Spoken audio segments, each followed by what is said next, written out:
అందరికీ నమస్కారం. మనం నిత్యము పూజించే హనుమ నుంచి మనం ఏం నేర్చుకోవాలి?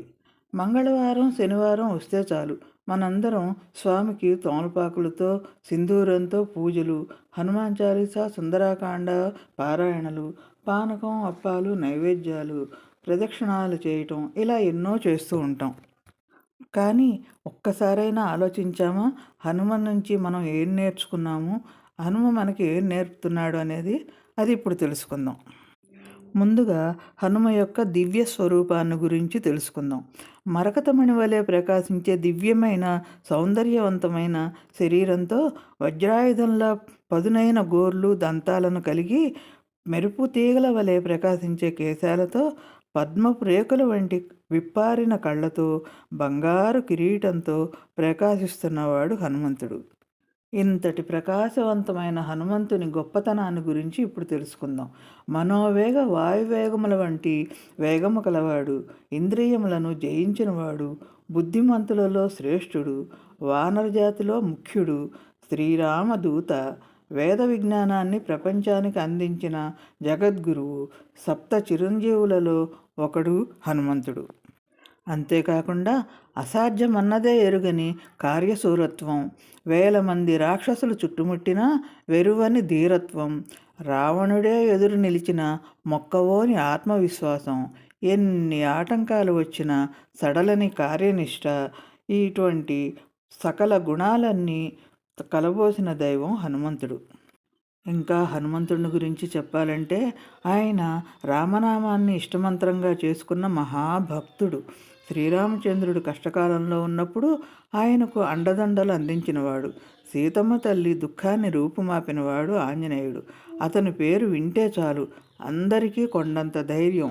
ఎన్ని పరీక్షలు ఎదురైనా, లక్షలాది రాక్షసులు తనపై రాళ్లవాన కురిపించినా భయపడక ముందుకు సాగుతానని, ధర్మాన్ని నిలపడమే తన ధ్యేయమని ప్రకటించటమే కాదు, ధీరత్వంతో సాధించిన ధర్మవీరుడు శ్రీ హనుమంతుడు. వీరత్వమే కాదు, జ్ఞానంలోనూ ఆయన మేరునగ వంటివాడు. అందుకే ఎందరెందరో మహామునులు జ్ఞానముద్రతో, బ్రహ్మధ్యానంతో, మణిమయ మకుటంపై ఆసీనుడై కోటి సూర్యులతో సమానమైన తేజస్సుతో ప్రకాశిస్తున్న హనుమంతుని చుట్టూ చేరి ఆయన గుణగణాలను స్తుతిస్తూ ఉంటారట. చిన్న పెద్ద అందరూ ఇష్టంగా ఆరాధించే దైవమైన హనుమంతుడి పేరు తలవగానే ముందుగా గుర్తొచ్చేది ఆయన బలం. హనుమంతుడంటే ధైర్యానికి మారుపేరు. ఇలాంటి గొప్ప గుణాలెన్నో కలిగిన హనుమంతుడి నుంచి మనం నేర్చుకోవాల్సిన జీవిత పాఠాలు కూడా ఎన్నో ఉన్నాయి. వాటిల్లో కొన్నిటిని గురించి ఇప్పుడు తెలుసుకుందాం. ఆంజనేయ స్వామి వారికి విద్య నేర్పిన గురువు సూర్యభగవానుడు. ఒకసారి ఆంజనేయుడు ప్రత్యక్ష భగవానుడైన సూర్యుడి దగ్గరికి వెళ్ళి వినయంగా భాస్కరునికి నమస్కరించి, నేను మీ వద్ద విద్య నేర్చుకోవాలనుకుంటున్నాను అని చెప్పాడు. అప్పుడు ఆదిత్యుడు, నేను సంచరిస్తూ ఉంటాను కదా, నీవు చిన్నపిల్లవాడివి, నా దగ్గర విద్యను ఏ విధంగా నేర్చుకుంటావు అని ప్రశ్నించాడు. సూర్యుడి మాటలు వింటూనే ఆంజనేయుడు తన శరీరాన్ని పెద్దది చేసి ఉదయాద్రిపై ఒక కాలును, అస్తాద్రిపై మరో కాలును ఉంచి నిలబడ్డాడు. సూర్యుడు ఆంజనేయుడి శక్తిని చూసి ఆశ్చర్యపడి విద్య నేర్పటానికి అంగీకరించాడు. ఆ విధంగా హనుమంతుడు సూర్యుడి ముందు నడుస్తూ విద్యను నేర్చుకున్నాడు. వేదాంగాలు, సకల శాస్త్రాలను నేర్చుకొని నవ వ్యాకరణ పండితుడిగా ఆంజనేయుడు పేరు పొందాడు. వ్యాకరణ తర్క శాస్త్రాలనే కాకుండా సంగీత కళలను కూడా అభ్యసించిన సాహితీ పిపాసి ఆంజనేయుడు. సూర్యదేవుణ్ణి మెప్పించి ఒప్పించి మొక్కవోని పట్టుదలతో, దృఢ సంకల్పంతో చిన్ననాడే విద్యలన్నీ నేర్చుకున్న సకల శాస్త్ర కోవిదుడు. ఈ విధంగా హనుమంతుడు వినయాన్ని ప్రదర్శిస్తూనే తన సామర్థ్యాన్ని ప్రదర్శించి తాను విద్య నేర్చుకోవటానికి సమర్థుడనని, ఎంత కష్టమైనా సరే విద్య నేర్చుకుంటానని గురువుని మెప్పించి నిరూపించాడు. సూర్యదేవుడు కాదు అనగానే వెనుదిరగకుండా తన సంకల్పంతో, ఓర్పుతో, వినయంతో విజయాన్ని సాధించాడు, విద్యలన్నీ నేర్చుకున్నాడు. దీన్ని బట్టి మనం నేర్చుకోవాల్సింది ఏమిటి? ఏదైనా ఒక పని సాధించాలి అని అంటే సంకల్పం దృఢంగా ఉండాలి. గురువు వద్ద తన సమర్థతను నిరూపించుకోవాలి. ఎన్ని కష్టాలు ఎదురైనా వెనక్కి తిరగకుండా మొక్కవోని పట్టుదలతో మన సంకల్పాన్ని సాధించుకోవాలి. ఇప్పుడు వాక్చాతుర్యం గురించి. సాక్షాత్తు శ్రీరామచంద్రుడు లక్ష్మణుడితో మాట్లాడుతూ ఒక సందర్భంలో ఎన్నో వేదశాస్త్రాలను పఠిస్తే గాని హనుమంతుడి లాంటి వాక్చాతుర్యం లభించదని అంటాడు. దీన్ని బట్టే తెలుస్తుంది హనుమంతుడు వేదశాస్త్ర కోవిదుడు అని. శ్రీరామచంద్రుడు హనుమంతుని వాక్చాతుర్యాన్ని గురించి ఎందుకు పొగిడాడు? హనుమ రామచంద్రునితో భక్తిభావంతో మాట్లాడతాడు. జాంబవంతాదులు అంటే వృద్ధులతో గౌరవంగా మాట్లాడతాడు. రావణాసురునితో మొదట వినయంగాను తర్వాత కఠినంగాను మాట్లాడతాడు. అతని ప్రవర్తనని బట్టి కఠినంగా హెచ్చరికగా మాట్లాడాడు రావణాసురుడితోటి. దీన్ని బట్టి మనం ఎవరితో ఎప్పుడు ఎలా మాట్లాడాలి అంటే ఎదుటి వాళ్ళ మనస్తత్వాన్ని బుద్ధిని బట్టి వినయంగా నమ్రతగా కొన్ని సందర్భాలలో కఠినంగా హెచ్చరికగా మొత్తం మీద లౌకికంగా మాట్లాడాలి. పరుల నొప్పించక తానవ్వక అన్నట్లుగా మాట్లాడాలి. ఇక మూడవది, ఎంతటి కార్యసాధకుడికైనా దైవానుగ్రహం తోడైతేనే కార్యాన్ని సాధించగలరనేది అందరికీ జీవితంలో ఎప్పుడో ఒకప్పుడు అనుభవంలోకి వస్తుంది. కానీ ఆ కార్యసాధనలో హనుమంతుడిని మించిన వారు లేరు. సీతమ్మను వెతుకుతూ వెళ్ళినప్పుడు ఎన్ని అవాంతరాలు ఎదురైనా కుశాగ్ర బుద్ధి, శక్తియుక్తులకు తోడుగా రామభక్తితో వాటన్నింటినీ దాటి రామకార్యాన్ని సాధించిన హనుమ కొండలను సైతం ఢీకొట్టగలిగే శక్తితో అసాధ్యాలను సుసాధ్యాలుగా మార్చి చూపిస్తాడు. అంటే ఈ విషయంలో ఆంజనేయుడికి తన శక్తితో పాటుగా రామునిపై భక్తి కూడా మెండుగా ఉంది. మామూలుగా మనం చూస్తూ ఉంటాం, కొంతమంది ఏదైనా సాధించినప్పుడు అంతా నేనే చేశాను అని అహంకరిస్తూ ఉంటారు. అట్లా ఉన్నవారు ఎక్కడో అక్కడ దెబ్బతింటారు. అదే ఆ పనిని సాధించటానికి నీకు తోడ్పడిన వ్యక్తులను గుర్తు చేసుకుంటే భగవంతుడే వాళ్ళ రూపంలో సహాయం చేశాడు అని తెలుస్తుంది. కనుక ఒక పనిలో విజయం సాధించాలి అంటే మన కష్టం, తెలివితేటలు, కుశాగ్ర బుద్ధితో పాటు దైవకృప కూడా ఉండి తీరాల్సిందే. ఈ రెండింటిలో ఏది లేకపోయినా అంటే మన కష్టము, తెలివితేటలు లేకపోయినా లేదా దైవకృప లేకపోయినా ఫలితం ఉండదు. అంటే అంతా నేనే చేశాను, ఇదంతా నా కష్టమే అని అహంకరించకూడదు. అట్లా అని గాలిలో దీపం పెట్టి భగవంతుడా నీదే భారం అని కూడా అనకూడదు. మన ప్రయత్నం మనం చేయగలగాలి, ఫలితం భగవంతునికి వదిలేయాలి. అహంకారం వలనే దశకంఠుడు అంతటి బ్రహ్మజ్ఞాని, శక్తిశాలి, గొప్ప శివభక్తుడు అయినప్పటికీ పరాజయం పొందాడు అహంకారం వల్ల. అదే అహంకారం లేదు కనుకనే రాముడు గెలిచాడు. దీన్ని బట్టి మనలో అహంకారం ఉండకూడదు అనేది తెలుస్తుంది. అందుకే అసాధ్యాన్ని సుసాధ్యం చేసే ఓ స్వామి, నీవు సాధించలేనిది ఏదీ లేదు, నాకు కూడా కార్యాన్ని సాధించే శక్తిని ప్రసాదించు అంటూ ఏ పనైనా మొదలుపెట్టే ముందర ప్రార్థిస్తే ఆ పని సులువుగా పూర్తవుతుంది. ఇక నాలుగవది, పవనసుతుడు సీతాన్వేషణలో భాగంగా సముద్రంపై ఎగురుతుండగా సురస అనే రాక్షసి అడ్డుకున్నది. అప్పుడు హనుమంతుడు, నేను శ్రీరామచంద్రుల కార్యం కోసం లంకకు వెళుతున్నాను, నన్ను ఇప్పుడు నీవు అడ్డుకోకు, తిరిగి వచ్చే సమయంలో నేను నీ వద్దకు తిరిగి వస్తాను అని ధైర్యంగా పలుకుతాడు. ఇందులో హనుమ ధైర్యం, కర్తవ్యం, సమయపాలన కనిపిస్తుంది. దీనిని బట్టి మనం ఒక పని మీద బయలుదేరినప్పుడు ఎన్నో ఆటంకాలు మనల్ని ముందుకు సాగకుండా చేస్తాయి. ఆ ఆటంకాలను ఏదో విధంగా తప్పించుకుంటూ ముందుకు వెళ్ళాలి. కానీ ఆ ఆటంకాలు కలిగించే వారితో వాదనలకు దిగి కాలయాపన చేయకూడదు. కాలాన్ని వృధా చేసుకోకూడదు. ప్రతి క్షణము అమూల్యమే.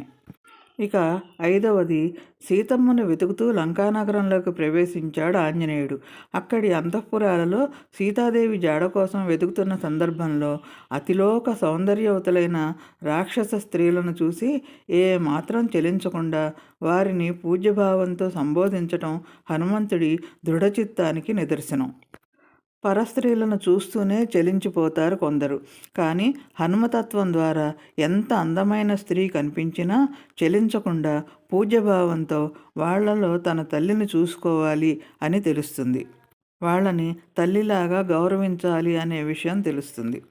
ఇక ఆరవది, లంకలో అణువణువు గాలించినా ఎంతకు సీతాదేవి కనిపించకపోవటంతో ఒక దశలో నిరాశ చెందిన హనుమ ప్రభు రామచంద్రుడి మాటను నిలపని నేను బ్రతికి ఉండటం ఎందుకు అని మనసులో అనుకుంటాడు. కానీ వెంటనే తేరుకొని నేను మరణించటం వల్ల అందరూ నాపై పెట్టుకున్న నమ్మకాన్ని వమ్ము చేసిన వాడిని అవుతాను. జీవించి ఉంటేనే కదా ఏదైనా సాధించగలుగుతాను అంటూ తనను తాను నిభాయించుకున్న తీరు బలహీన మనస్కులైన నేటి యువతకి పెద్ద గుణపాఠం. నేటి తరం వాళ్ళు ఆత్మవిశ్వాసం లేక చిన్న చిన్న విషయాలకే కృంగిపోయి, అంటే ప్రేమలో విఫలమయ్యాను అని, పరీక్షలో ఫెయిల్ అయ్యామని, తండ్రి కోపడ్డాడని, గురువు తిట్టాడని, ఇలా చిన్న చిన్న విషయాలకే ఆత్మహత్యలు చేసుకుంటున్నారు. ఆ సమయంలో తనని ఇంత వాణ్ణి చేసిన తల్లిదండ్రులు కానీ, కుటుంబం కానీ, వాళ్ళు పడే బాధ కానీ, అవమానాలు కానీ ఏవీ గుర్తురావు.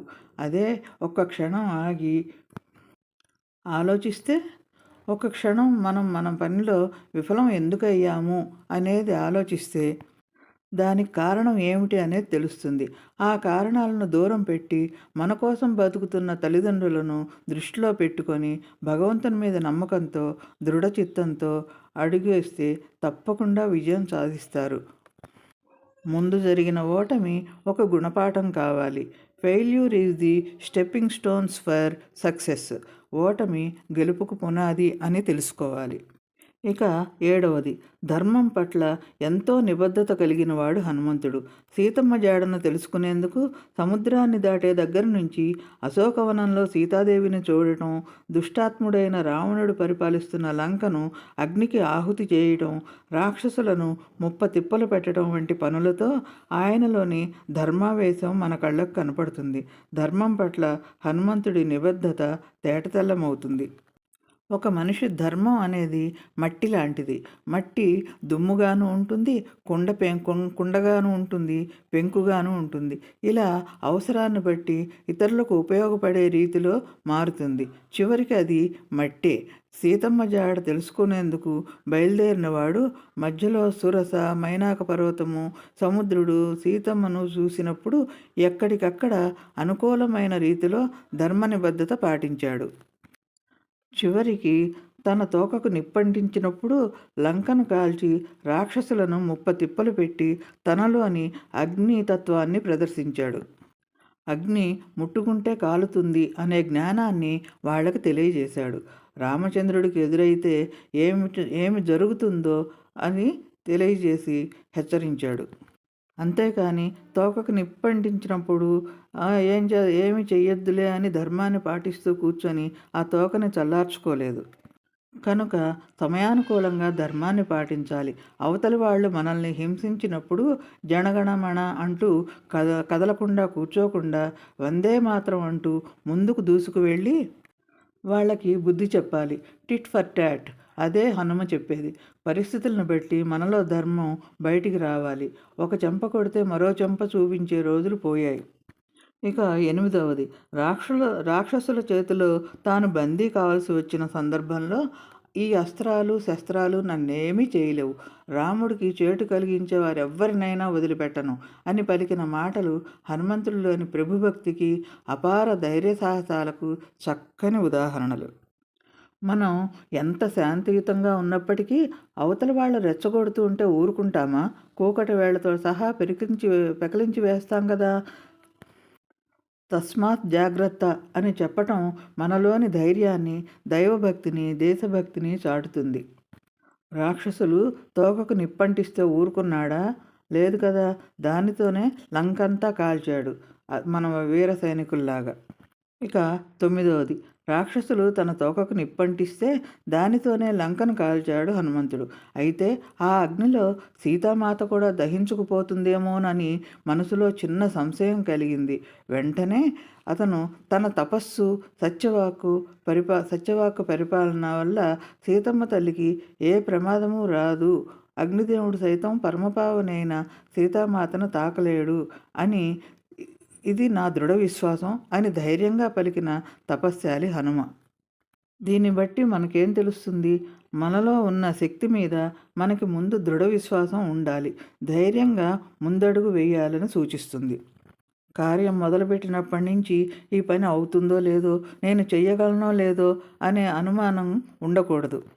ఇక 10వది, అశోక వృక్షం కింద సీతాదేవిని దర్శించి రాముడు పడుతున్న వేదనను వివరించి, త్వరలోనే రాముడు వస్తాడు తల్లి, రావణుని వధించి నిన్ను అయోధ్యకు తీసుకొని వెళ్తాడు అని ధైర్యం చెబుతూ సీతమ్మను ఓదారుస్తాడు మారుతి. కనుక ఎవరైనా ఏ విషయంలోనైనా బాధపడుతున్నప్పుడు మన మాటలతో, చేతలతో వాళ్ళు ఇంకా బాధపడేలా చేయకూడదు. వాళ్ళకి ధైర్యం చెప్పి, వాళ్ళలో ఆత్మవిశ్వాసాన్ని పెంచి చేయూతనివ్వాలి. ఇక 11వది, నిజాయితీగా తను ఆరాధించే దైవానికి లొంగి శరణాగతి కోరినప్పుడే మనలోని అహం నాశనమవుతుంది. దీనికి నిదర్శనంగా తనను తాను శ్రీరామునికి అర్పించుకున్నాడు. తనకు ఇచ్చిన బాధ్యత నెరవేర్చడానికి ఎన్ని కష్టాలనైనా ఓర్పుతో ఓర్చుకున్నాడు. అంతేకాకుండా హనుమంతుడు, ఆంజనేయుడు, పవనసుతుడు ఇలా ఆయనకి ఎన్ని పేర్లున్నా ఆయనకు ఇష్టమైన పేరు మాత్రం ఒకటున్నది. అదే శ్రీరామదూత. రామబంటుగా గుర్తించటమే ఆయనకిష్టం. ఆంజనేయుడి దాస్యభక్తికి ఇది నిదర్శనం. ఇవన్నీ హనుమంతుడి నుంచి మనం నేర్చుకోవాల్సిన గొప్ప లక్షణాలు. దీన్ని బట్టి మనకేమర్థమైంది? మనం మన లక్ష్య సాధన కోసం ఎన్ని కష్టాలు ఎదురైనా వాటిని ఓర్పుతో ఎదుర్కోవాలి. శ్రద్ధ, సబూరి అంటూ చెప్పే బాబా మాటలలోని అర్థం కూడా ఇదే. శ్రద్ధ, ఓర్పు ఉంటే ఎంత కఠినమైన సమస్యనైనా ఎదుర్కోగలము. అది లేని నాడు విచక్షణ కోల్పోయి అహం పెరిగి ఎన్నో కష్టాలు పడతాం. శ్రీరామచంద్ర ప్రభువుని అంటే నారాయణుణ్ణి విడిచి ఉండలేక వానరావతారం ఎత్తిన మహాదేవుని సందేశం కూడా ఇదే. అంతేకాకుండా తను ఎంత గొప్ప ధైర్యవంతుడు, బలవంతుడు, విద్యావంతుడు అయినప్పటికీ నిరాడంబరంగా నేను రామదూతని, రామబంటుని అని చెప్పుకున్నాడు. దీని నుంచి పుట్టినదే నిండుకుండ తొణకదు, అన్నీ ఉన్న విస్తరి అణిగే ఉంటుంది.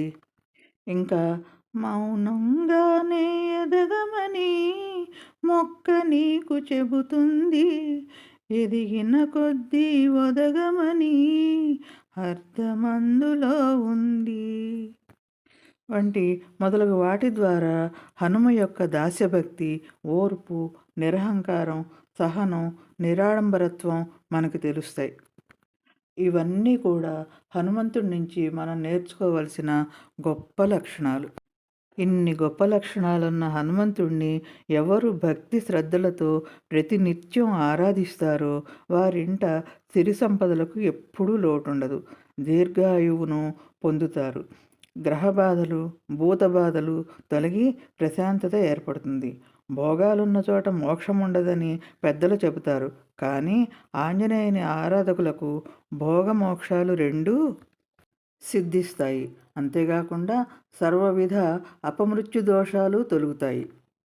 దృఢమైన శరీరము, విశాల వక్షస్థలము కలిగినవాడు, విరబూస్తున్న కమలముల వంటి సుకుమార పాదములు కలవాడైనప్పటికీ తన పాదంతో శత్రువులను మర్దించుటలో మాత్రము సమర్థుడైనవాడు, సకల గుణములతో శోభించే వానరులలో శ్రేష్ఠుడు, కోటి సూర్యోదయాల తేజస్సు కలిగినవాడు, శ్రీరామ పాదములనే ఎల్లప్పుడూ ధ్యానించేవాడు, గంభీరమైన తన ధ్వని చేత రాక్షసులను భయపెట్టేవాడు, ఎల్లవేళలా శ్రీరాముని యందు సాటిలేని భక్తి కలవాడు, చెవులకు స్ఫటిక మణులతో ప్రకాశించే కుండలములను ధరించినవాడు, ఏనుగు తొండము వంటి భుజములు కలవాడు, రాముని సేవకై అవతరించినవాడు అయిన శ్రీ హనుమకు నమస్కారములు అంటూ హనుమంతుని స్మరణతో, ఆ స్వామి గుణగణాల వర్ణనలతో హనుమను ప్రార్థించాలి.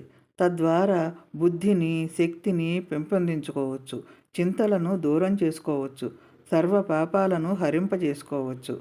ఆంజనేయుని పూజిస్తే సకల దేవతలను పూజించినట్లేనని శాస్త్రోక్తి. అభీష్ట సిద్ధిని కలుగజేస్తుంది. హనుమంతుని అర్చించిన వారికి అన్ని కోరికలు తీరుతాయి. ఇవండి ఆంజనేయ స్వామి నుంచి మనం నేర్చుకోవాల్సినవి. ఇవే కాదు, ఇంకా ఎన్నో చాలా ఉంటాయి. ఇప్పుడు కొన్ని మాత్రమే చెప్పాను నేను. ఇప్పటి నుంచి ఆంజనేయ స్వామిని పూజిద్దాము. ఆంజనేయ స్వామి తన ద్వారా ఇచ్చిన సందేశాలను పాటిద్దాం.